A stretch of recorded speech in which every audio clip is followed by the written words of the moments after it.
आपका स्वागत। आइए डालते एक नजर आज के मुख्य समाचारों पर।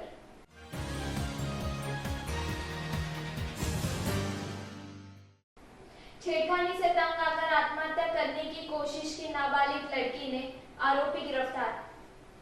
एक युवक की छेड़खानी से तंग आकर एक नाबालिग लड़की ने आग लगाकर आत्महत्या करने की कोशिश की। लड़की को सायन अस्पताल में भर्ती कराया गया है। भांडुप स्थित प्रतापनगर में एक नाबालिग लड़की से वही का रहने वाला समीर गोगरे हमेशा छेड़खानी करता था, जबकि समीर शादीशुदा है। युवक द्वारा छेड़खानी के चलते लड़की परेशान थी।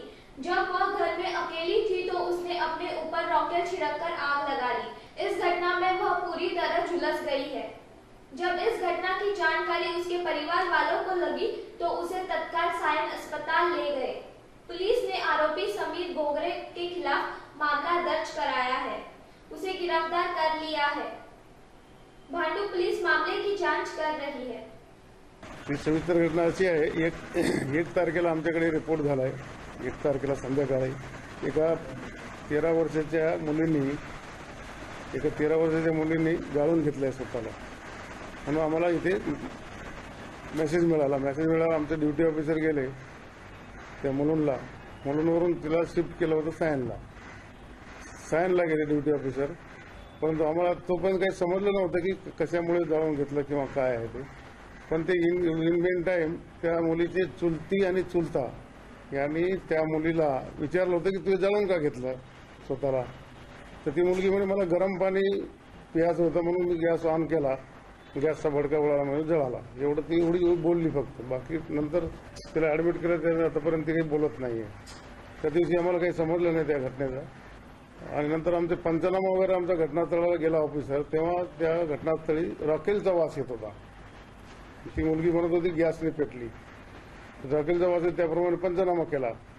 मग त्या मुलीच्या आईने 2 तारखेला संध्याकाळी एक चिठ्ठी आणली की त्या चिठ्ठीमध्ये त्या मुलीने लिहिलं होतं की मम्मी हा शमीर नेहमी आम्हाला अश्लील चाळे करतो माझ्यासोबत, त्याच्यामुळे मी आत्महत्या करत आहे असं ते चिठ्ठी लिहिलं होतं। आणि त्याच्यासोबत ती सायली पण, ती पोरगी गंदी आहे, तिला पण अटक करा, मम्मी सॉरी मी आत्महत्या करत आहे असं ते चिठ्ठीवर लिहिलं होतं। त्या बाईने चिठ्ठी आणली 2 तारखेला रात्री। ती चिठ्ठी आम्ही ताब्यात घेतली आणि इमिजिएट गुन्हा दाखल केला। गुन्हा दाखल करून तो आरोपी अटक केला आहे काल। आरोपीला विचारपूस चालू आहे। ती दुसरी मुलगी आहे, तिच्याकडे पण विचारपूस चालू आहे, परंतु ती खुलून असं बोलत नाही। आणि पोस्को ॲक्ट लहान मुलाच्या त्याच्या संबंधी कायद्याखाली गुन्हा दाखल करण्यात आलेला आहे। त्याला 376 पण लावलेला आहे पोस्कोच्या नियमाप्रमाणे। आणि अधिक तपास करत आहोत आणखी कोणत्या मुली आणखी त्याच्यासोबत बळीत पडलेल्या आहेत का। आयुषी म्हणून आलेली आहे एक मुलगी, आणलेली आहे आम्ही, पण ती खुलून काही बोलत नाही। पण तरी आम्ही कायद्याप्रमाणे जो नियमाप्रमाणे जो त्यांचे स्टेटमेंट घ्यायचे आहे ते प्रोसिजर चालू आहे। केंद्र सरकार के लाख कोशिशों के बावजूद भी आलू व प्याज के अलावा हरी सब्जियों के दाम आसमान छू रहे हैं। गौरतलब है कि मोदी सरकार द्वारा महंगाई पर रोक लगाने की लाख कोशिशों के बाद भी इसमें कमी नहीं आ रही है। खाद्य पदार्थों के दाम के अलावा प्याज और आलू का मूल्य दिन ब दिन बढ़ रहा है। मुलुंड परिसर में आलू व प्याज 30 रुपए किलो बिक रहा है। इसके अलावा हरी सब्जियां भी महंगी हो रही है, जबकि बारिश अभी शुरू हुई है। हालांकि सरकार कह रही है कि जमाखोरों के चलते आलू प्याज का दाम बढ़ा है, लेकिन जनता कह रही है कि यह भी सरकार कांग्रेस के ही रास्ते पर चल रही है। लोगों का यह भी कहना है कि प्रधानमंत्री नरेंद्र मोदी जब सरकार में नहीं थे तो वह सत्ता पक्ष को महंगाई का जिम्मेदार ठहरा रहे हैं। जमाखोरों को कार्रवाई करना सरकार का काम है। फिलहाल सरकार ने आलू व प्याज को एपीएमसी कानून से बाहर कर दिया है तथा इनका सत्ता तय करने का अधिकार राज्य सरकार को कर दिया है। अब महंगाई को लेकर कांग्रेस के निशाने पर मोदी सरकार है और इसी मुद्दे को लेकर कांग्रेस 6 जुलाई को राज्यव्यापी आंदोलन करेगी। आपकी कोई सूचना या समस्या हो तो इस नंबर पर संपर्क करें। होम न्यूज में आज के लिए इतना ही। कल मिलते हैं कुछ खास खबरों के साथ।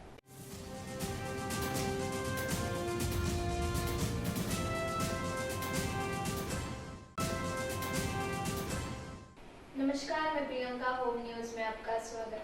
आइए डालते हैं एक नजर आज के मुख्य समाचारों पर। जादू टोने के नाम पर लड़की के साथ धोखाधड़ी करने वाले बाबा गिरफ्तार। एक लड़की के साथ दुष्कर्म करने तथा पैसा उगाही के मामले में एक बाबा को कांजुरमार्ग व विक्रोली पुलिस ने मिलकर गिरफ्तार किया है तथा आरोपी को 1 जून तक न्यायिक हिरासत में रखने का आदेश कोर्ट ने दिया है। पुलिस के अनुसार एक लड़की वकोला में रहती थी। इसी दौरान एक युवक के साथ उसका प्रेम प्रसंग चल रहा था। इसी बीच युवक ने लड़की से नाराज होकर प्यार करना बंद कर दिया। कुछ दिनों के बाद लड़की की मुलाकात विक्रोली के टागोर नगर के रहने वाले गणेश नामदेव नामक युवक से हुई। भांगरे ने लड़की को बताया कि वह जादू टोना जानता है और उसके प्रेमी से उसकी फिर से मुलाकात करवा देगा। इसी बीच बंगाली बाबा ने लड़की से जादू टोना करने का सामान लाने के लिए 10,000 रुपए भी ऐंठ लिया। इतना ही नहीं, उसने लड़की के साथ कई बार दुष्कर्म भी किया। जब लड़की परेशान हो गई तो उसने वकोला पुलिस में गणेश भांगरे के खिलाफ मामला दर्ज करवाया। बाद में यह मामला कांजुरमार्ग पुलिस को सौंपा गया। 28 वर्षीय पीडित महिलेला गणेश नामदेव भांगरे या नावाच्या इसमाने तुला जादू टोना तुझा बरा करतो असं सांगून फसवून तिच्याकडून जवळपास 80,000 रुपये उकळले आणि वेळोवेळी तिच्यावर शारीरिक संबंध जबरदस्तीने शारीरिक संबंध केले। याबद्दल तिने फिर्याद दाखल दिल्याने पोलीस स्टेशनला फिर्याद दाखल केली आणि त्याला अटक केलेली आहे। कारवाई 18 मेलाच त्याला अटक केलेली आहे। तर सध्या जेल कस्टडी ती त्या राहायला त्या बाजूला होते वाकोला साईडला, त्या वाकोला साईडला गेली तिथे। नंतर ती 0 नंबरनी केस दाखल होऊन आमच्या पोलीस स्टेशनला आली। आम्ही आमच्याकडे 18 मेला गुन्हा दाखल केल्यानंतर मग ती तात्काळ आमच्या PSI मोरे आम्ही सगळे मिळून तात्काळ कारवाई पार पाडून त्याला वेळेस अटक केली आणि तो सध्या आता जेल कस्टडीमध्ये। हा जादू टोना अंतर्गत तो कायदा आहे, तो आमच्याकडे पहिल्यांदाच ही केस दाखल झालेली आहे विक्रोळी पोलीस ठाण्यामध्ये। 376 सह जादू टोना ॲक्टच्या कायद्याप्रमाणे कारवाई केलेली आहे। आमच्या पोलीस ठाण्यात राहायला आहे तो बाहेरगावी माहिती मिळाली होती, परंतु आम्ही वेळेस 24 तासाच्या आतमध्ये त्याला अटक केलेली आहे। बाहेर माहिती काढून त्याला सापळा लावून पकडलेलं आहे। पर्यावरण सुरक्षा को लेकर मुलुंड पूर्व स्थित साई कॉम्प्लेक्स सोसाइटी में वृक्षारोपण किया गया। नमस्कार, मैं प्रियंका, होम न्यूज में आपका स्वागत। आइए डालते एक नजर आज के मुख्य समाचारों पर।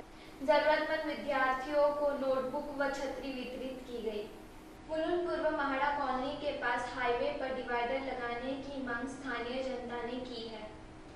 गौरतलब है कि मुलुंड पूर्व महाड़ा कॉलोनी के नजदीक सिग्नल काफी दिनों से बंद पड़ा हुआ है, लेकिन सेंट्रल एजेंसी ध्यान नहीं दे रही है, जबकि यहां आसपास 4 स्कूल है।